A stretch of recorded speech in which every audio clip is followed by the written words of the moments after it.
What is up, guys? It is the Bluebloods, the 2 minute drill, man, coming at you on March 18th, 2021. It's a Thursday, almost at the end of your week, guys. I am excited to be bringing this episode to y'all. Hope y'all are excited too. We got some big transfer portal news, we got another QB battle to break down. So let's waste no time. Let's get right into it. Brendan Radley-Hiles transfers to Washington. Some of y'all might know him as Buki, with which is what his nickname is. But the transfer portal, as I say, guys, never sleeps. We are seeing more and more players utilize the portal, and some of the best players. I mean, I never thought. I'm sure y'all kind of agree before this was a thing. I never thought I'd be seeing 5 stars transfer around the country. Well, here's another one. Hiles is a former 5 star, former Oklahoma DB as well. He decides to take his talent to Washington in the Pac 12. This is huge. He was the 17th ranked recruit in the entire recruiting class, so a top 20 talent, the second highest rated cornerback, and the sixth highest rated player in Florida in that 2018 class out of IMG Academy, and was one of the highest rated recruits in OU history. He was originally committed to Nebraska, but he decommitted and committed to the Sooners at the Army All American game. But man, what can you say about this kid? This kid is an absolute. He's just a bag of dynamite, man. He plays with so much passion, so much aggression, physicality. He really is just if this kid would have been out in the 80s, 70s, 80s and stuff, I mean, he would be one of the most beloved players ever. I mean, this kid is intense and he is willing to put his life on the line for his team, and I love that about him. And he's a little bit undersized, man. I'm not gonna lie. He's like 5'8", 5'9", doesn't carry a lot of weight, but man, he brings some impact. I mean, he plays hyper aggressive, like I said. He's super physical, and that makes up for any lack of height or weight you want to point at. In 3 seasons, over 115 tackles, 9 for loss, 3 picks, and 11 pass breakups. He's always productive, always consistently involved in the play, given his speed and instinct.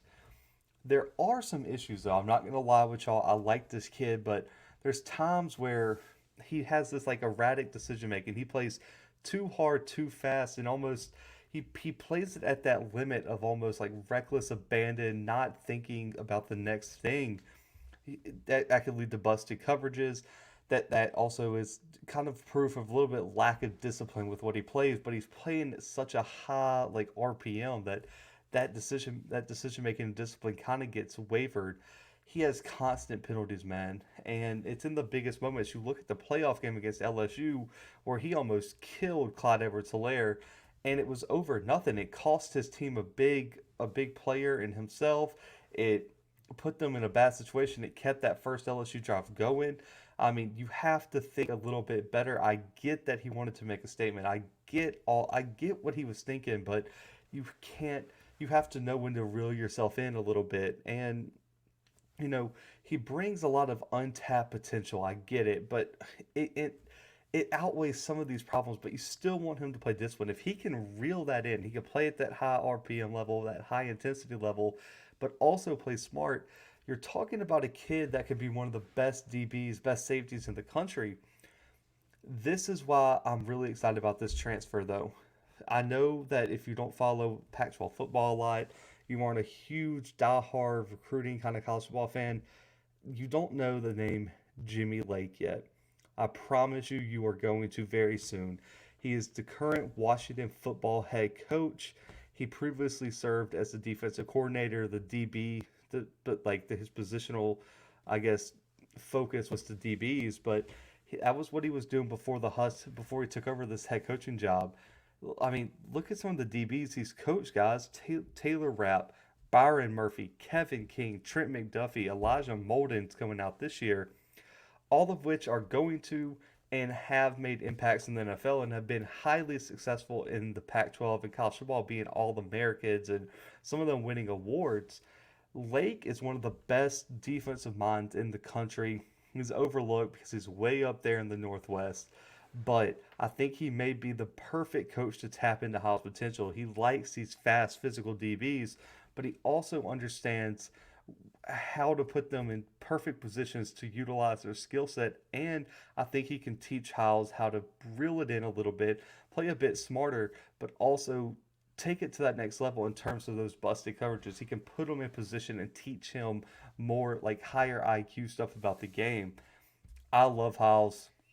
Listen, if we're in an alley and it's me and someone versus two other people in an alley one night, I'm picking Hiles every time, man. This kid is the Tasmanian devil. He is intense, like I said. He's physical, aggressive. That's who I want on my side in a street fight, and that's why I think he's one of the most highly sought after recruits. It's a big loss for Oklahoma in terms of what they're trying to build defensively. I think him and Ronnie Perkins were really the heart and soul of that defense. We saw how physical they played Oklahoma State this year. They beat them down. They were in their face. They were trash talking. They were taunting. I mean, that is the type of energy you have to have against your biggest rival in a huge game with playoff and Big 12 implications on the line. This was the heart and soul of that defense, I think. He's going to go to Washington where they have a lot of holes at DBs. He's going to be, I guess, he's going to be introduced to one of the best defensive minds he's ever played for. I love Alex Granch. We talked about him as a potential coach for Kansas, but I think Hiles needed this change. I think there's no better coach in the country than Lake to really tap into that potential. In terms of a grade for this transfer, I'm giving it a B minus. It could be a B plus or an A if Hiles reaches his full potential that he had coming out of high school. But I haven't seen that yet. I don't know if he's going to be a liability in terms of penalties and busted coverages yet. So until I see that, I'm giving it a B minus here. But it's a great pickup for Washington where they needed it the most. They needed to have that DB come in, be able to start immediately, have a little bit of experience on the back end of that defense. And people forget Washington was supposed to be in the Pac-12 championship this year, but had to opt out due to COVID. Oregon goes in, takes their spot, beats USC. Now they're the Pac-12 champions. So this easily could be a Pac-12 championship team in Lake's first season. But now, guys, the QB battle segment. I'm sure a lot of y'all been waiting on. This was a highly requested thing. We're going to update. We're staying in the Pac-12. This is a Pac-12 episode. We're staying at Oregon. Looking at that QB battle, we covered LSU yesterday, which is going to be a big one, but this one might be real heated. You have Anthony Brown, who was to back up last year, got some starting time late in the season. You got Todd Thompson, Jay Butterfield, and Robbie Ashford. All four have a chance here. But personally, I think it's going to come down to a two-horse race. But let's talk about the two candidates that I don't think are going to win but could make an impact, and that's Butterfield and Ashford. They have to force their way in by having an outstanding or legendary spring camp. I mean, they're going to have to turn some heads to, I think, get enough first-team reps down the stretch to really be a factor. You look at Ashford, redshirt freshman from Hoover, Alabama. They pulled him right out of SEC country. I know he was a big target for Auburn. Alabama was looking at him. It's a big pickup. He was a top 300 recruit. He is a potential MLB prospect as well. He threw for over 2,500 yards, 22 passing touchdowns, had over 600 rushing yards and seven rushing touchdowns in his final high school year. He's 6'3", 225, hyper athletic for his size. His strength is really his arm strength. I mean, this kid can make all the throws. He can toss it downfield extremely far, and it allows him to attack all levels of the field, which stretches the defense out. I just don't know if he's going to be able to beat out the top two quarterbacks. Anthony Brown has the experience, and Ty Thompson is arguably the most talented, I guess, probably has the biggest hype surrounding him since Marcus Mariota at the QB position. Butterfield, also a top 150 QB prospect out of California. He redshirted last season too. This kid's 6'6", 215. He's a true pocket-style quarterback. So this is yin and yang here. You got Ashford, who is a dual threat type of guy. Butterfield is not. His best thing is pocket presence, timing, and anticipation. He knows how to throw guys open, and that's something you can't teach very easily. He threw for almost 6,000 yards in high school, 70 passing touchdowns, only 17 INTs in his 2 years of high school quarterbacking. I think Butterfield and Ashford are very promising prospects. I just think the two other guys have experience and talent over these guys. And I think the race is going to come down to Anthony Brown and Todd Thompson. And it probably is going to be one of the most heated quarterback races in the country, if I had to guess. I mean, Brown transferred into Oregon from Boston College before last season. He has one more year of eligibility to really make an impact. He saw limited action behind Tyler Shaw. He really made a significant impact late in the season in the Pac-12 championship and the Fiesta Bowl. So he stood up, made an impact in the biggest moments of the season last year, which is why I'm excited. For his career, accuracy's been kind of an issue. He's only a 55% career completion percentage guy. He's thrown for over 4,900 yards, 42 passing touchdowns, rushed for almost 500, and a few rushing touchdowns. My biggest thing, to run what kind of scheme Oregon's run in the past, you have to be accurate and you have to have the arm strength to kind of hit all over the field. Brown's accuracy is all over the place, man, and I have to see him improve that before I can say yes, this is the guy to lead Oregon to the promised land. If he's able to convince that coaching staff that, I think he could win. And we've had Josh Pate on. This guy's going into his fifth year. How do you trust him to take that next level step, or has he kind of reached his potential? Like, what you're getting with him. Is that ceiling high enough for you to start him over one of the most hype recruits you've had since a Heisman Trophy winner? That's the question that this coaching staff, Cristobal, is going to have to ask themselves, and I'm not sure the answer right now. These spring practices are very important for these two guys, and I think Oregon could see some quarterbacks transfer out depending on how this plays out. But let's get to Thompson here. He is the X factor because he's the highest rated QB recruit for Oregon since Mariota. Like I said, he's a top 40 quarterback recruit. He was the number one quarterback in the state of Arizona. I mean, listen, I talked about arm strength earlier. This kid has elite college ready arm strength. I mean, he is ready to contribute immediately. Some negatives to him, though. He's young. He has to improve his pocket presence. He has more potential than I think anyone in this battle, but that pocket presence has to improve. He bails too quickly, and we see that could be a problem. I always refer back to Auburn. We've seen Bo Nix bail too early, and it causes a lot of problems for the Auburn Tigers. He threw for almost 10,000 yards in high school, 100 passing touchdowns, only 30 picks. And he has some dual threat ability. He ran for over 400 yards and 7 rushing touchdowns.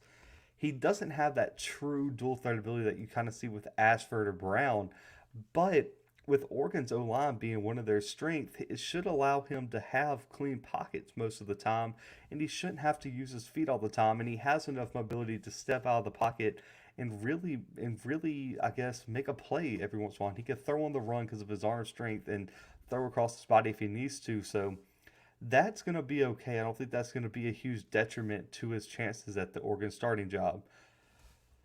Thompson is kind of in the same boat. We talked about J.J. McCarthy at Michigan. I mean, we talked about Harbaugh making that quarterback decision. Are they going to look at experience? Because if experience is the thing, Brown's going to win this. But if Kristen Ball wants to make kind of a similar decision as Harbaugh, where he's like, hey, I'm going to bet on this kid. This is my recruit who I brought in as a freshman. I want to see what he can do. Then I think we're going to see Thompson very, very early into the season for the Ducks. If he lives up to the hype, this could be major for Oregon. I mean, this could be a spectacular 3 years for the Oregon Ducks.